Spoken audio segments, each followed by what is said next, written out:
This week on the Unabated podcast, we talk to our own Justin Phan about his journey into NBA betting, his process, and so much more. It's a great show.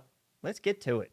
Unabated. That's the new word, unabated. Hello, everyone, and welcome on into the Unabated podcast. I'm Thomas Viola, and joining me, as always, Mr. Unabated himself, Captain Jack Andrews. And Jack, on today's show, we're going to be kicking off a little bit of a series that's going to be going over the next couple of weeks here, where we're interviewing the members of our Unabated NBA team here. We've got Justin Phan leading off today. Very, very excited for this interview. He was on the show, of course, with Rufus way back at the start of the NBA season to talk about kind of what we were going to be bringing to people and really go over the NBA product. Today, we get to talk a little more about him, his journey, his thought process, how he approaches the NBA.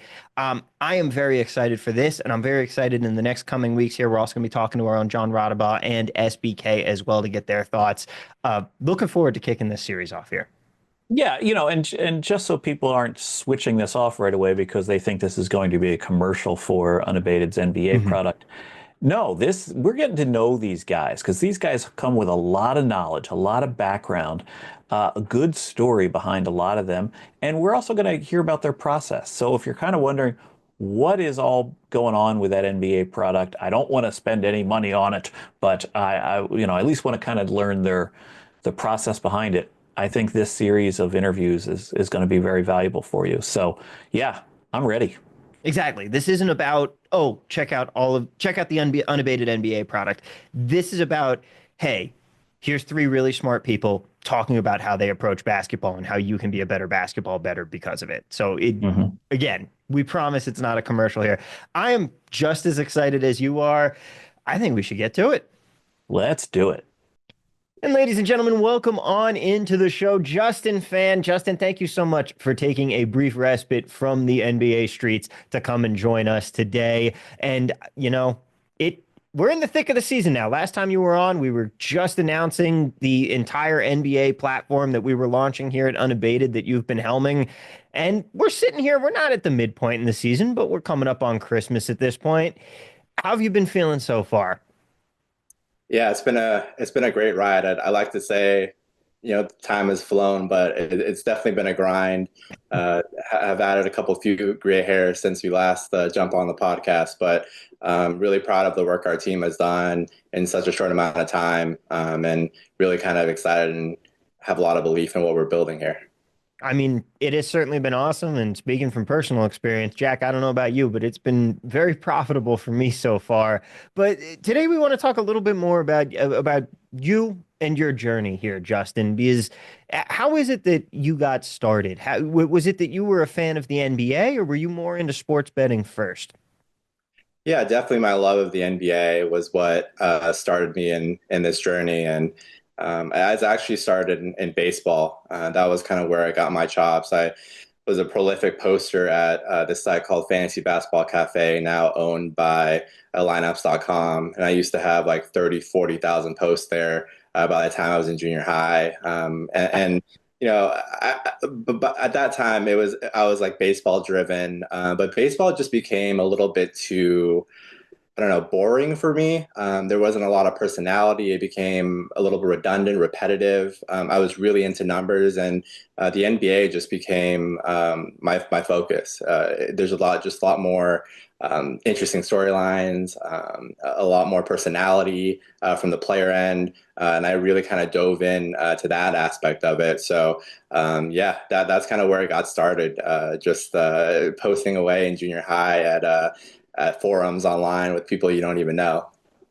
Yeah, I think originally, it kind of runs in my family a little bit. My uncle's a bookie, my cousin's a bookie. So I remember in high school, I would pass around NFL cards to my classmates and, have them kind of pick a side or a spread. And I would, in turn, kind of take some bets that way. So a bit of a family business is how I got started.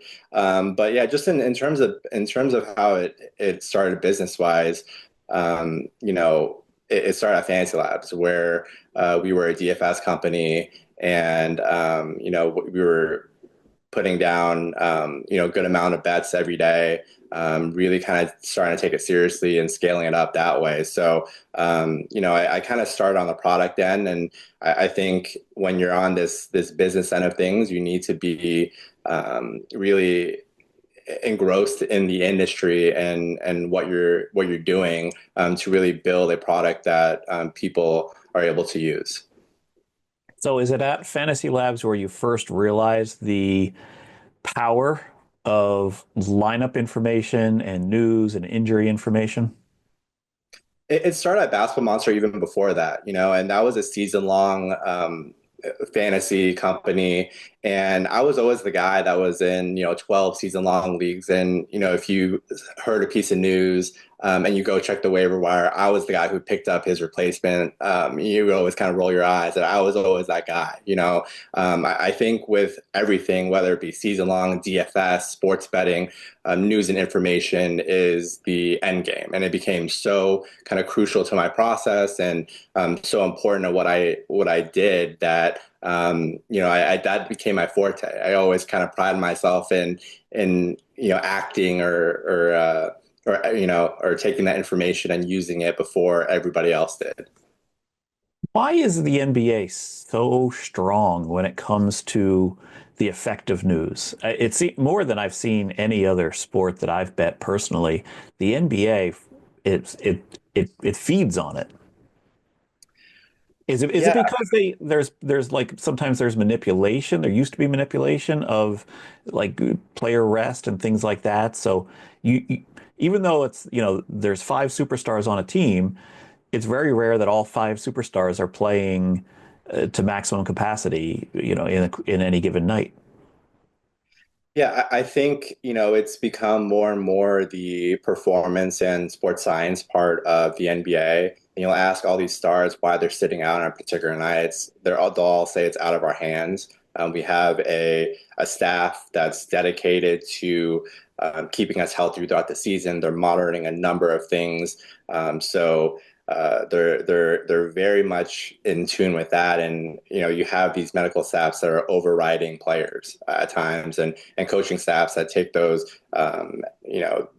recommendations very seriously. So in terms of rest, that is a big part of it, and yeah, I mean, just the frequency of how often these teams play, 3 to 4 times a week. I think the goal with a lot of these teams is just to keep guys healthy for the playoff stretch, and yeah, it's not only just with the injury news, but also with rotations and starting lineups, minutes, all that type of stuff really kind of feeds into it as well. Where a player might play 34 minutes one night, but be cut down to 15 minutes the next night. So just a lot of things to keep on top of, and a lot to consume. And speaking of that consumption, when it comes to everything that you're doing in terms of following the news, making projections, how much time is left over to actually watch basketball? Are you watching? Like, how much are you actually watching at this point? Yeah, I think that's really changed over the years, I'd say. Maybe like 5, 6 years ago, I'd be that guy that would have three TVs going and the laptop and the iPad. I'd be trying to watch like 8 games at once. That just isn't my process anymore. I don't think you can really absorb a lot by watching that many games at once. You're just kind of ping-ponging back and forth. There's no kind of continuity that you're seeing for a prolonged stretch. So I just prefer to watch the condensed versions that the NBA League Pass puts out, where you can kind of watch a game in 15, 20 minutes instead, without all the stoppages taken out. Love that. And just when you get a little older, I think you're better at managing your time.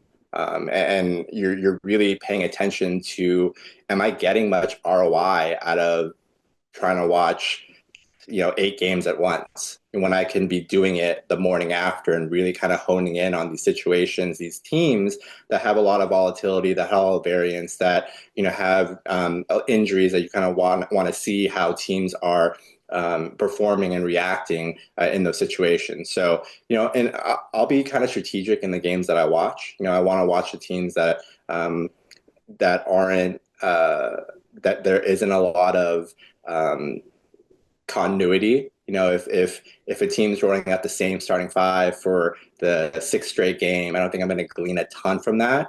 If a team has been hit by two big injuries, I want to see what the rotation's like, what the usage distribution is like. So, I think that definitely plays a part of it. And also, when you get older, you just prioritize work-life balance a lot more. Basically from the time I wake up at 9 a.m. To 7 p.m., 7:30 p.m. Pacific, I'm all in on the NBA. I'm working, 10 hours most days.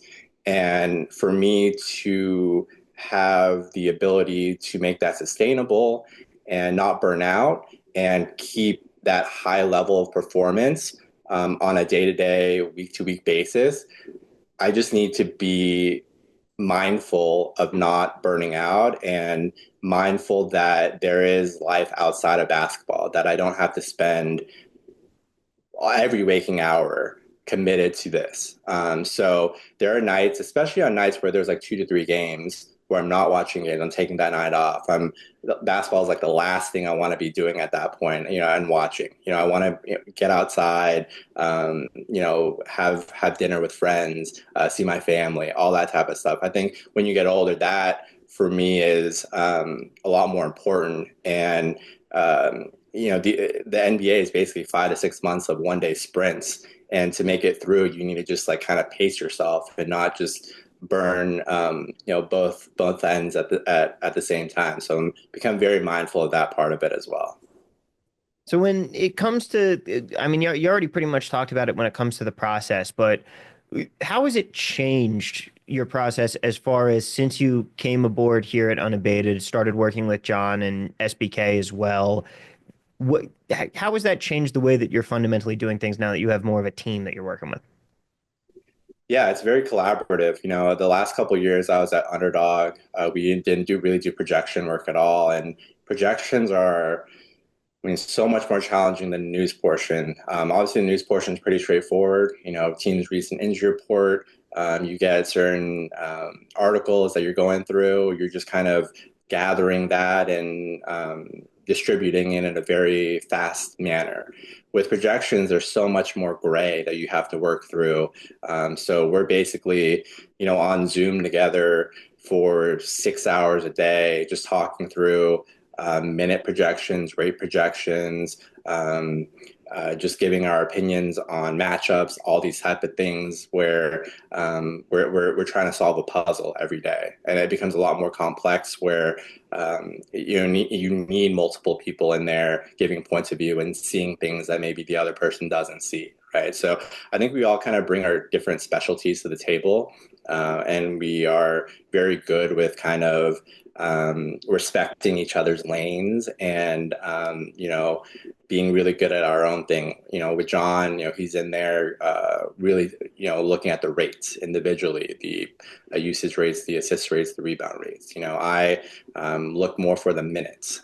That's where, I do a lot of my work, doing 5, 6, 7 rounds of sweeps, starting the night before. And then SBK looks more at the big picture, the edges that are popping. He has really good instincts and reads on, which ones we might want to move away from the market, which ones we want to move towards the market, that type of thing. So collectively, I think, we have all our own different specialties, and coming together, doing something like projections, it is a ton of work, because, when I was at Fantasy Labs, we did fantasy points projections, and either a DraftKings, FanDuel, etc. There's just basically one number that you're working towards. With the prop market now, you're having to project points, rebounds, assists, steals, blocks, turnovers, threes, and it's a lot harder to hide, and you have to be very dialed in on every stat across the board.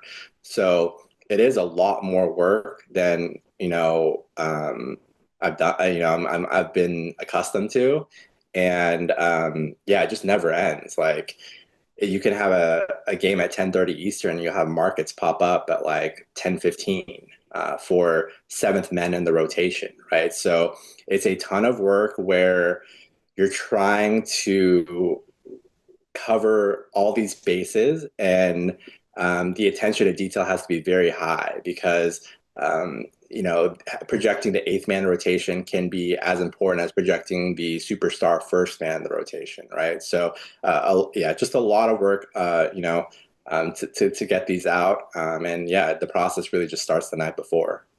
Would you say that it's gotten more difficult since you started out, or would you say that given the fact that now we have so many different props and there's so many more expanded menus, are we in a really great time where there's still so many edges to take advantage of here? Yeah, I think it's a little bit of both. I think there are the more markets, the more opportunities and edges there can become. But at the same time, it's just a lot more work from our end to um, serve those markets and make sure that we're as efficient with our PRA as our steals and turnover projections, right?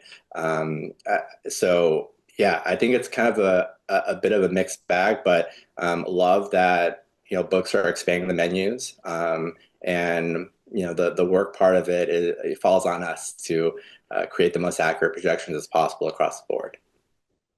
One thing that I think has really stuck out to me is how different this is from the WNBA projections that some of our members might have gotten down on over the summer. It's a nice little distraction from the monotonous baseball season.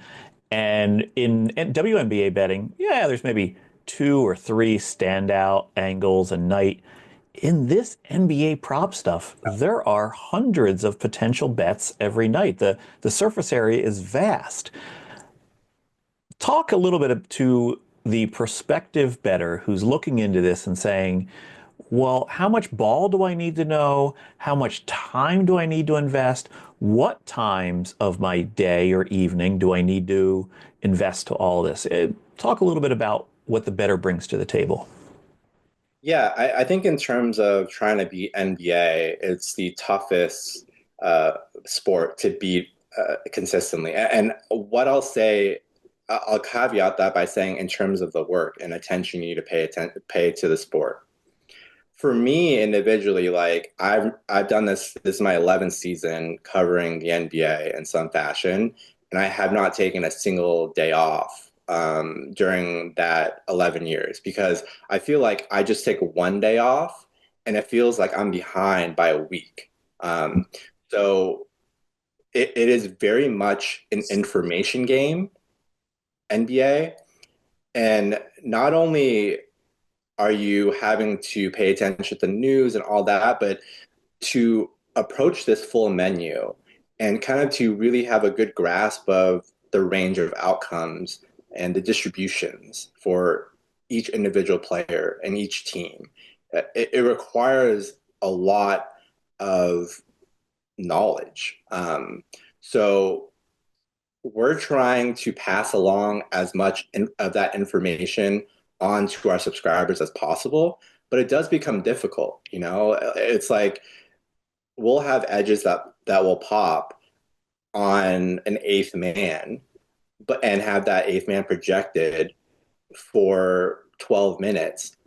But that eighth man's minutes range might range from 2 to 22. And it's a bit harder for us to communicate that to our subscribers, just using a kind of a raw projection. But for me, that is what this sport requires to be able to bet successfully. Um, just understanding, like even with a specific team that has popped up numerous times, like the Warriors this year, they have been the toughest team to project because their starting lineup can vary a great deal from night to night. They go 10 to 12 players deep routinely in the rotation. And there's a lot of fragility in the projections. The minute projections are pretty much every player on the team outside of Steph Curry and Draymond Green. And so, I think what's really important when betting the NBA is to just have this Rolodex in your head. For me, not taking that day off, I have all this information, all these box scores that I can kind of draw from and kind of apply to helping me predict the future. I think what the really cool thing about the NBA product as we have it at Unabated is the accessibility that our members have to this team. You Yeah. guys are in the Discord. You're sweating the bets with us. You're giving us updates. You're giving us real time information about who's in, who's out of a game, which is really great for in game betting. That's kind of like a second level thinking angle to it all. But the question I have for you, Justin, is uh, how much do people need to like be engrossed in it? Or could there be bettors that say, hey, look, I just need the projections at this time and I'll fire on them. I don't need to know all the back and forth, back and forth. So, boiling it down into a succinct question, if somebody wanted to attack it this way, just focusing on a small sliver of time, what time should they be cognizant of? Yeah, I think 1:30 Eastern definitely is the biggest injury report of the day. 1:30 and 5:30 Eastern are the two that really stand out to me. So just staying on top of news during that window. And then, yeah, I think it's hard for me to say there isn't a level of ball knowing that is required to bet this sport knowledgeably. There definitely is, but there's ways to kind of shortcut it a little bit, in terms of kind of looking through sites that offer like game flows in terms of substitution patterns. I think is really useful. Every kind of bet you have to make, you need to kind of be aware of the range of outcomes and the distribution for that player's projection. And that's something we're thinking about how thoughtfully to communicate to our users. Now it's more through projection notes, the Discord. But yeah, I do think for you to successfully bet NBA, and the market has gone very sharp, just in terms of even like little matchup stuff on a given day where a team might play smaller or bigger. The market's starting to factor in that stuff as well. There has to be work put in, and you can't just like shortcut it, even with the best projections. When it comes to using those projections, and what I notice, one of the things is you guys release the NBA projection notes every day, where you're going through the entirety of all of the injury updates, all of the things we're waiting on news for. But as someone who really was taking the NBA seriously as a betting market for the first time this season, I find the question that most people have is, okay, what does this mean though? What is the reaction? Draymond Green is out tonight. What is the cause and effect there? How is the best way to go about learning that so that you can innately pick up on it, look at the projections just like you do, where you say, okay, these guys are questionable. Here's how it's going to affect them. How would you recommend like trying to teach yourself that? And I'm sure it's not an easy answer.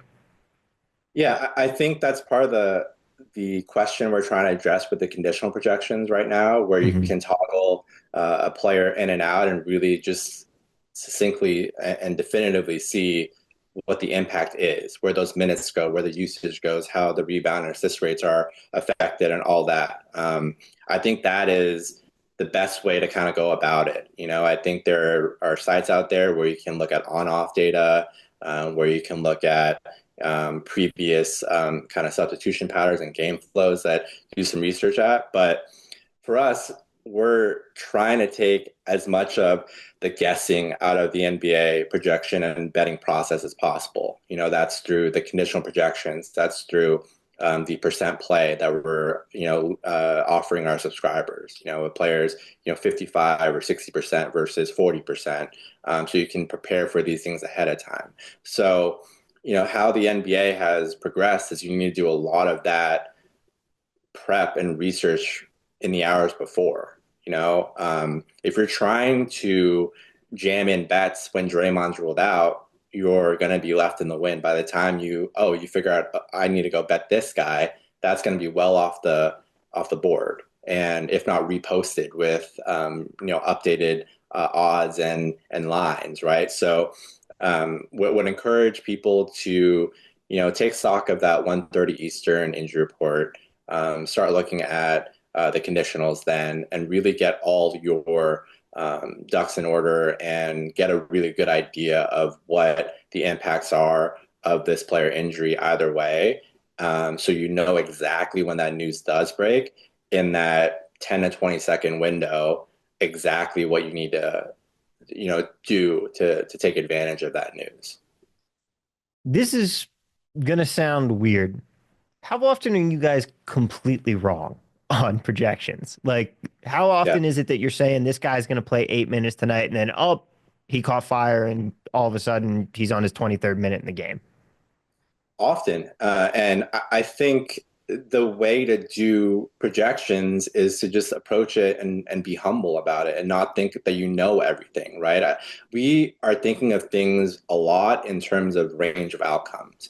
And I think you have to be aware of, okay, we could be completely wrong on this player, but we just want to minimize how wrong we are, right? So I think a lot of times when I see people doing minute projections, they're doing minute projections on like the 80th percentile outcome. They're not factoring in downside. This player gets in the rotation unexpectedly. This player gets in foul trouble. This player just plays poorly and gets benched, right? They're thinking things more in terms of like if things line up, almost perfectly, how many minutes this guy's going to play. So I think we approach it from that place where we're just trying to acknowledge a player's range and try to get in the middle of all those potential outcomes. So, yeah, I think, one situation that comes to mind was the Rockets and Warriors that cup game where the Rockets they decided to tighten the rotation and not play Steven Adams as the backup center, instead go smaller, right? That in turn affected how the Warriors used their second unit and cut down on the minutes of Kevon Looney, right? So that's a situation where, okay, we did cut down on the Steven Adams minutes. We had him projected among the lowest, single digits that we've had him at this season, but we did not think about, okay, there's cascading, there's a kind of a butterfly effect a little bit of that decision potentially on the other team as well, right? So these are situations that really kind of stick out in my head. I focus a lot more on the spots that we get wrong, and then using those spots and using that information to hopefully make better decisions moving forward. I think we are very much trying to gather as much data points as we can. And if the market is telling us one thing and we're way off market, we want to think about, okay, what does the market know that we don't? And I think that is the correct approach most of the time, rather than being, I know more than the market. So I think that's the mindset that we're taking. We're just trying to really dig into certain situations as much as we can, acknowledge the fragility, acknowledge the range of outcomes, and just try to get things often right more often than we do wrong. It's like Andrew Mack has talked about on this podcast, that second order thinking of, okay, Steven Adams is going to be on a minutes restriction. He's going to be lower. Well, how is that going to affect all of these other people? And that's where the angles that people don't think about open up. Yeah, look, I think those conditional projections have been a game changer. I've Mm-hmm. talked to a lot of pro bettors who are reading into them. One of the things that I do, I'll drop a little hint for everyone. I build some SGPs based on either side of the conditional projections, and then have them ready to fire when that player is in or out. Boom, throw in an SGP. I guarantee you get a lot of value that way, and also probably look like a customer that the book wants to keep. But enough about me. Justin, we've talked a lot about where this product has come. Where is this product going from here? What are some of the things that you have in store as this product continues to mature at Unabated? I think a lot of what we want to continue to do is to make the product a lot more accessible and easier to use, and really kind of lower that barrier of entry. I think there's a fine line there between where we could be at times and unapproachable and very new people are coming in and not knowing how to use our product, and then the other end of the spectrum being just pure touting and telling people what to bet. I think we want to be closer to the middle there and really improve the user experience in terms of how they're able to come in and use our products and tools successfully without feeling too overwhelmed. And so I think that's kind of the first thing we're looking to improve right now. Nice. Well, it's been a pleasure so far, and I think there's a lot of good things ahead. I know we're working on like a little bit of a hub page where you'll be able to see lineups a little bit more visually. You'll be able to get all the injury information in one place for teams and kind of see things in more of like a hub design. So, yeah, that should be pretty cool. Well, Justin, thank you so much for being with us here. I know that you've got to get back and get ready because it's another busy NBA day out there as always, and news is always breaking. We appreciate you taking the time to talk with us. And hey, if you haven't checked out Justin and our awesome team with SBK and John Rodabaugh and all of the amazing things they're doing with the NBA tools, go to unabated.com/NBA. Start checking us out today. Hop on a demo at unabated.com/demo, and I'll walk you through the tools and give you a free trial as well so you can start checking things out for yourself. But of course, as always, thank you so much for listening here. Make sure that you leave a 5-star rating, leave that review, help us out, grow the show, tell your friends about it. And as always, we'll see you next time, and let's cash some tickets.